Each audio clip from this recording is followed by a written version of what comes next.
Hello everyone, welcome to our YouTube channel study with Sandeep sir.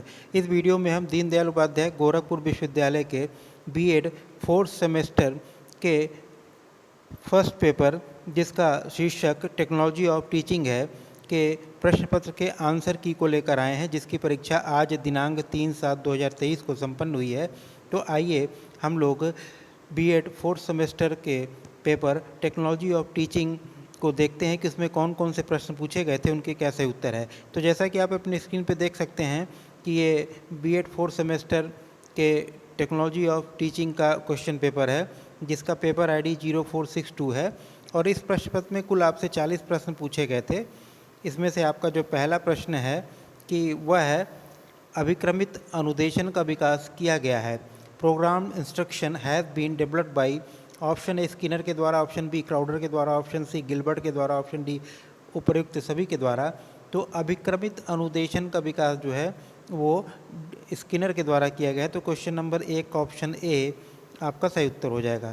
Question number 2 को हम लोग देखते हैं। इसमें आपसे पूछा गया है कि योजना विधि के जन्मदाता हैं। Propounder of project method is, option A Herbert, option B Watson, option C Kilpatrick, option D Brubacher. तो योजना विधि के जन्मदाता किलपैट्रिक हैं। तो क्वेश्चन नंबर 2 का ऑप्शन सी आपका सही उत्तर हो जाएगा। क्वेश्चन नंबर 3 को देखते हैं।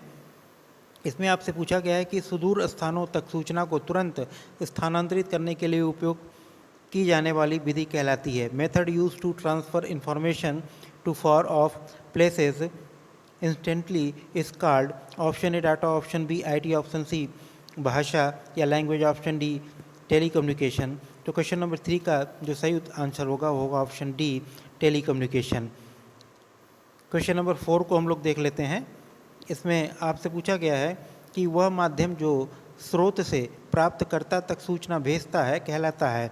Medium which sends information from to receiver is called, option A transmission channel, option B optical fibre, option C transmitter, option D प्राप्तकर्ता। तो इस प्रश्न का जो सही उत्तर होगा वो होगा option A transmission channel. Question number 4 का ऑप्शन ए आपका सही उत्तर हो जाएगा। क्वेश्चन नंबर 5 को हम लोग देखते हैं। इसमें आपसे पूछा गया है ईमेल शब्द का अर्थ है। Term email stand for, option A आपातकालीन मेल, ऑप्शन बी अतिरिक्त mail, option C electronic mail, option D बाहरी मेल। तो ईमेल शब्द का जो अर्थ होता है वो होता है इलेक्ट्रॉनिक मेल। तो क्वेश्चन नंबर 5 का ऑप्शन सी आपका सही उत्तर हो जाएगा। क्वेश्चन नंबर 6 की ओर चलते हैं। इसमें आपसे पूछा गया है कि श्रव्य दृश्य सामग्री, सहायक सामग्री कक्षा में छात्रों को मदद करती है। ऑप्शन ए धीमी गति से सीखने वाले, ऑप्शन बी चंचल, ऑप्शन सी बुद्धिमान, ऑप्शन डी जिज्ञासु। तो ऑडियो विजुअल जो एड्स होता है वो स्लो लर्नर जो होते हैं, जो उनको सीखने में मदद करता है ऐसे छात्रों को। तो क्वेश्चन नंबर 6 का ऑप्शन ए आपका सही उत्तर हो जाएगा। क्वेश्चन नंबर 7 को हम लोग देखते हैं। इसमें आपसे पूछा गया है कि अमौखिक संचार में शामिल नहीं है। Non verbal communication does not involves, option A इशारों, ऑप्शन बी जगह, ऑप्शन सी शब्द, ऑप्शन डी मौन। तो अमौखिक संचार में, नॉन वर्बल कम्युनिकेशन में वर्ड्स नहीं होते। तो क्वेश्चन नंबर 7 का ऑप्शन सी आपका सही उत्तर हो जाएगा। क्वेश्चन नंबर 8 को देखते हैं। इसमें आपसे पूछा गया है कि शैक्षिक तकनीकी के कितने प्रकार होते हैं। How many types of education technology are there, option A 4, option B 2, option C 3, option D 6। तो शैक्षिक तकनीकी के 3 प्रकार होते हैं। तो क्वेश्चन नंबर 8 का ऑप्शन सी आपका सही उत्तर हो जाएगा। क्वेश्चन नंबर 9 को हम लोग देख लेते हैं। इसमें आपसे पूछा गया है कि निम्न में से कौन मृदुल उपागम में प्रयुक्त होने वाली सामग्री नहीं है।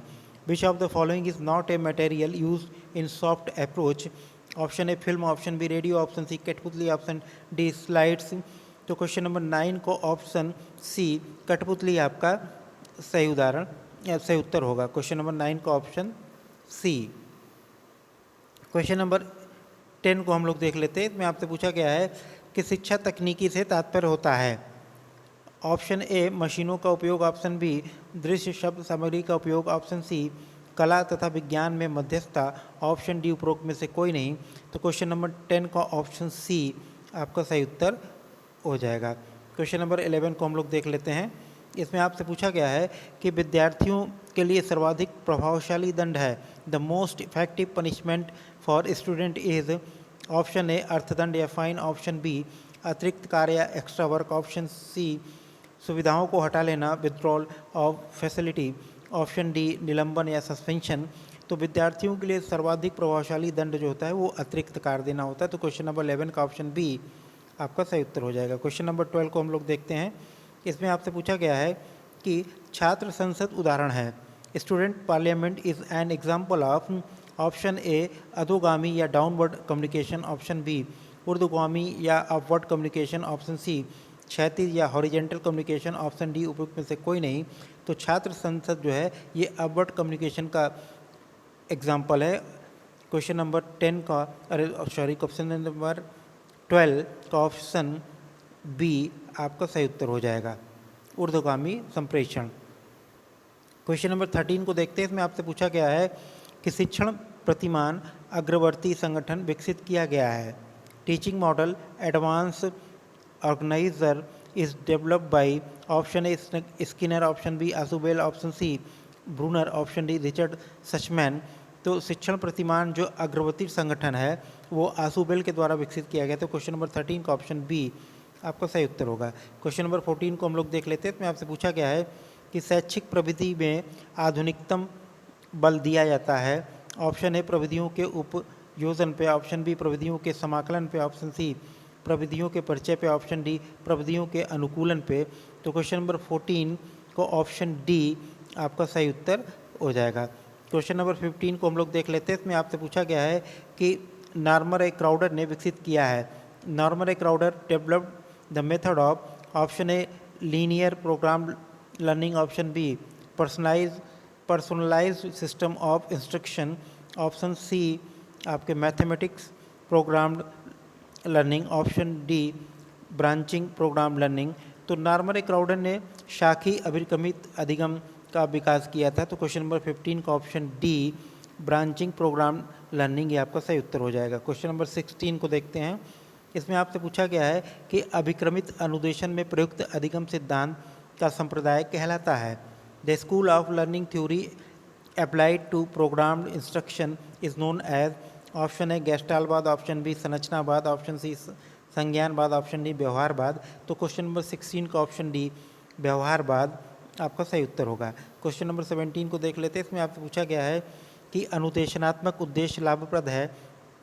ऑप्शन ए शिक्षण के नियोजन में, ऑप्शन बी परामर्श देने में, ऑप्शन सी निष्पत्ति परीक्षण में, ऑप्शन डी उपयुक्त सभी। तो क्वेश्चन नंबर 17 को ऑप्शन डी आपका सही उत्तर हो जाएगा। क्वेश्चन नंबर 18 को देखते हैं। इसमें आपसे पूछा गया है कि आईसीटी में सी का अर्थ है। Option A computer, option B cable, option C संचार, ऑप्शन डी उपयुक्त में से कोई नहीं। तो आईसीटी में सी का जो अर्थ होता है वो होता है कम्युनिकेशन। तो क्वेश्चन नंबर 18 का ऑप्शन सी आपका सही उत्तर हो जाएगा। क्वेश्चन नंबर 19 को देखते हैं। इसमें आपसे पूछा गया है कि निम्नलिखित में से कौन मॉड्यूलेशन एवं डीमॉड्यूलेशन का कार्य करता है। Option A PC, option B CPU, option C motherboard, option D modem. तो मॉड्यूलेशन और डीमॉड्यूलेशन का काम जो है मॉडेम के द्वारा किया जाता है। तो क्वेश्चन नंबर 19 का ऑप्शन डी आपका सही उत्तर हो जाएगा। क्वेश्चन नंबर 20 को देखते हैं। इसमें आपसे पूछा गया कि सबसे पहले सुदूर शिक्षा पाठ्यक्रम किसने आरंभ किया। Who started the distance education course first of all. Option A Isaac Pitman, option B Charles Wedemeyer, option C W R. Harper, option D J.W. Taylor. तो इस प्रश्न का जो सही उत्तर होगा ऑप्शन ए आइजैक पिटमैन। इन्होंने सबसे पहले सुदूर शिक्षा पाठ्यक्रम को आरंभ किया था। क्वेश्चन नंबर 20 का ऑप्शन ए आपका सही उत्तर हो जाएगा। क्वेश्चन नंबर 21 को हम लोग देख लेते हैं। इसमें आपसे पूछा गया है कि निम्नलिखित में से कौन कठोर उपागम में प्रयुक्त होने वाली सामग्री नहीं है। Option A gramophone, option B black board, option C black board पर लिखित सामग्री, ऑप्शन डी रेडियो। तो क्वेश्चन नंबर 21 का ऑप्शन सी आपका सही उत्तर हो जाएगा। क्वेश्चन नंबर 22 को हम लोग देख लेते हैं। इसमें आपसे पूछा गया है कि शिक्षा तकनीक में शिक्षण प्रक्रिया को बनाया है। ऑप्शन ए बाल केंद्रित, ऑप्शन सी पाठ्य वस्तु केंद्रित, ऑप्शन सी शिक्षक केंद्रित, ऑप्शन डी उद्देश्य केंद्रित। तो शिक्षा तकनीक ने शिक्षण प्रक्रिया को पाठ्य वस्तु केंद्रित बनाया है, कंटेंट सेंटर्ड। तो क्वेश्चन नंबर 22 का ऑप्शन बी आपका सही उत्तर हो जाएगा। क्वेश्चन नंबर 23 को हम लोग देख लेते हैं। इसमें आपसे पूछा गया है कि ओवरहेड प्रोजेक्टर है। Option A hardware material, option B software material, option D both A and B, option D उपयुक्त में से कोई नहीं। तो ओवरहेड प्रोजेक्टर वो हार्डवेयर सामग्री है। तो क्वेश्चन नंबर 23 का ऑप्शन ए आपका सही उत्तर हो जाएगा। क्वेश्चन नंबर 24 को देख लेते हैं। इसमें आपसे पूछा गया है कि शिक्षण की प्रकृति है। Nature of teaching is, option A art, option B science, option D both of the above, option D none of the above. तो शिक्षण की जो प्रकृति वो कला और विज्ञान दोनों होती है। तो क्वेश्चन नंबर 24 का ऑप्शन सी आपका सही उत्तर हो जाएगा। क्वेश्चन नंबर 25 को देख लेते हैं। इसमें आपसे पूछा गया है कि शिक्षण प्रतिमान का मूल तत्व है। The core element of the model of teaching is, option ए संरचना, ऑप्शन बी लक्ष्य, ऑप्शन सी सामाजिक प्रणाली, ऑप्शन डी उपयुक्त सभी। तो शिक्षण प्रतिमान की ये तीनों मूल तत्व हैं, तो क्वेश्चन नंबर 25 का ऑप्शन डी आपका सही उत्तर हो जाएगा। क्वेश्चन नंबर 26 को हम लोग देखते हैं। इसमें आपसे पूछा गया है कि बुनियादी शिक्षण प्रतिमान का विकास किया गया है। Option A Robert Glaser, option B Skinner, option C Roger, option D John Dewey. तो बुनियादी शिक्षण प्रतिमान बेसिक टीचिंग मॉडल जो है वो रॉबर्ट ग्लेसर का है, तो क्वेश्चन नंबर 26 का ऑप्शन ए आपका सही उत्तर हो जाएगा। क्वेश्चन नंबर 27 को देखते हैं। इसमें आपसे पूछा गया कि शिक्षण सहायक सामग्री का मुख्य प्रकार है। Option A the main types of teaching aids, option A audio material, option B visual material, option C audio visual material, option D all of the above. तो शिक्षण सहायक सामग्री श्रव्य भी होते हैं, दृश्य भी होते हैं और श्रव्य दोनों प्रकार के होते हैं, तो क्वेश्चन नंबर 27 का ऑप्शन डी आपका सही उत्तर हो जाएगा। क्वेश्चन नंबर 28 को देखते हैं। इसमें आपसे पूछा गया है कि श्रव्य सहायक सामग्री का उपयोग करते हैं। Use of audio aids is, option A शुद्ध लेखन में, ऑप्शन बी शुद्ध उच्चारण में, ऑप्शन सी दोनों में ही, ऑप्शन डी किसी में नहीं। तो ऑडियो एड्स होता है, उसका यूज़ हम लोग प्योर राइटिंग और प्योर प्रोनाउंसिएशन दोनों में करते हैं, तो क्वेश्चन नंबर 28 का ऑप्शन सी आपका सही उत्तर हो जाएगा। क्वेश्चन नंबर 29 को हम लोग देख लेते हैं। इसमें आपसे पूछा गया है कि निम्नलिखित में से कौन सा दूरदर्शन का शैक्षणिक टेलीविज़न चैनल है। Which of the following is Doordarshan educational television channel. Option A Gurukul, option B Gyan Bharati, option C ज्ञान दर्शन, ऑप्शन डी विद्या। तो दूरदर्शन का जो शैक्षिक टेलीविज़न चैनल है वो है ज्ञान दर्शन, तो क्वेश्चन नंबर 29 का ऑप्शन सी आपका सही उत्तर हो जाएगा। क्वेश्चन नंबर 30 को हम लोग देख लेते हैं। इसमें आपसे पूछा गया है कि इंदिरा गांधी मुक्त विश्वविद्यालय कब अस्तित्व में आया। तो इंदिरा गांधी मुक्त विश्वविद्यालय सितंबर 1985 में अस्तित्व में आया, तो क्वेश्चन नंबर 30 का ऑप्शन बी आपका सही उत्तर हो जाएगा। क्वेश्चन नंबर 31 को हम लोग देख लेते हैं। इसमें आपसे पूछा गया है कि संचार की सामग्री कहलाती है। ऑप्शन ए शोर, ऑप्शन बी संदेश, ऑप्शन सी माध्यम, ऑप्शन डी पृष्ठ पोषण।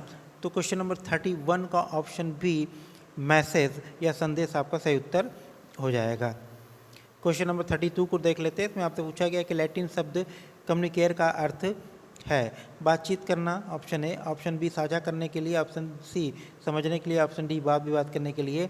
तो कम्युनिकेयर का जो अर्थ होगा वो होगा ऑप्शन बी, 32 का ऑप्शन बी आपका सही उत्तर हो जाएगा। क्वेश्चन नंबर 33 को हम लोग देख लेते हैं। इसमें आपसे पूछा गया है कि प्राप्तकर्ता की प्रतिक्रिया को कहा जाता है। The response of a receiver is called, option A medium, option B message, option C feedback, option D channel. तो प्राप्तकर्ता की जो प्रतिक्रिया को हम लोग पृष्ठ पोषण या फीडबैक के नाम से जानते हैं, तो क्वेश्चन नंबर 33 का ऑप्शन सी आपका सही उत्तर हो जाएगा। क्वेश्चन नंबर 34 को देख लेते हैं। इसमें आपसे पूछा गया है कि व्यक्तिगत उपस्थिति किस प्रकार के संचार का एक उदाहरण है। Personal appearance is an example of what type of communication. Option A शाब्दिक, ऑप्शन बी लिखित, ऑप्शन सी मौखिक, ऑप्शन डी अशाब्दिक। तो व्यक्तिगत उपस्थिति ये संचार का जो अशाब्दिक प्रकार है वह है, तो क्वेश्चन नंबर 34 का ऑप्शन डी आपका सही उत्तर हो जाएगा, नॉन वर्बल। क्वेश्चन नंबर 35 को देख लेते हैं। इसमें आपसे पूछा गया कि समस्या समाधान विधि है। ऑप्शन ए बाल केंद्रित, ऑप्शन बी शिक्षक केंद्रित, ऑप्शन सी परागत विधि, ऑप्शन डी उपयुक्त सभी।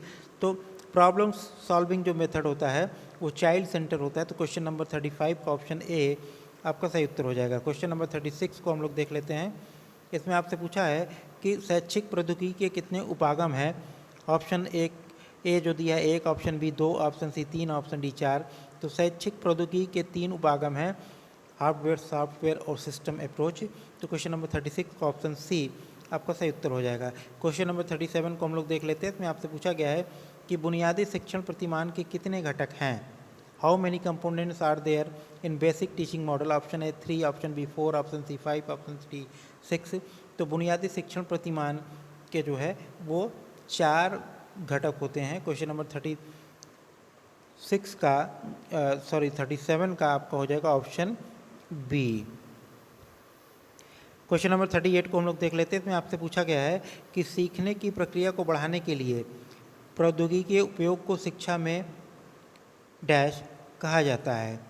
Option A IT, option B ICT, option C सूचना तकनीक, ऑप्शन डी संचार तकनीक। तो सीखने की प्रक्रिया को बढ़ाने के लिए प्रौद्योगिकी के उपयोग को हम लोग शिक्षा में कहते हैं ICT। इन तो क्वेश्चन नंबर 38 का ऑप्शन बी आपका सही उत्तर हो जाएगा। क्वेश्चन नंबर 39 को हम लोग देख लेते हैं। इसमें आपसे पूछा है कि निम्नलिखित में से कौन भारत में मुक्त दूरस्थ शिक्षा के क्षेत्र में विशेषज्ञ हैं। तो option A B Naidu, option B G Dhanraj, option C MA Manan, option D AW Khan. तो क्वेश्चन नंबर 39 का ऑप्शन डी आपका सही उत्तर हो जाएगा। क्वेश्चन नंबर 40 को हम लोग देख लेते हैं। इसमें आपसे पूछा गया है कि CAIA का पूरा रूप है। Full form of CAIA is computer सह अनुदेशन। ऑप्शन बी दिया है कंप्यूटर और अनुदेशन, ऑप्शन सी कंप्यूटर सहायक अनुदेशन, और ऑप्शन डी दिया है कॉमन एरिया इंटरफेस। तो CAI का जो पूरा रूप होता है वो होता है कंप्यूटर असिस्टेड जो है इंस्ट्रक्शन, कंप्यूटर सह अनुदेशन। क्वेश्चन नंबर 40 का ऑप्शन ए आपका सही उत्तर हो जाएगा। तो इस प्रकार जो आज B.Ed 4th सेमेस्टर का फर्स्ट पेपर जो जिसकी परीक्षा हुई थी उसमें जो 40 प्रश्न आपसे पूछे गए थे उन सभी प्रश्नों के उत्तर आपको प्राप्त हो गए हैं। तो यदि यह वीडियो आपको अच्छा लगे तो इसको लाइक कीजिएगा, इसको शेयर कीजिएगा, और यदि आप हमारे चैनल पर पहली बार विजिट कर रहे हैं तो चैनल को सब्सक्राइब करना मत भूलिएगा। धन्यवाद।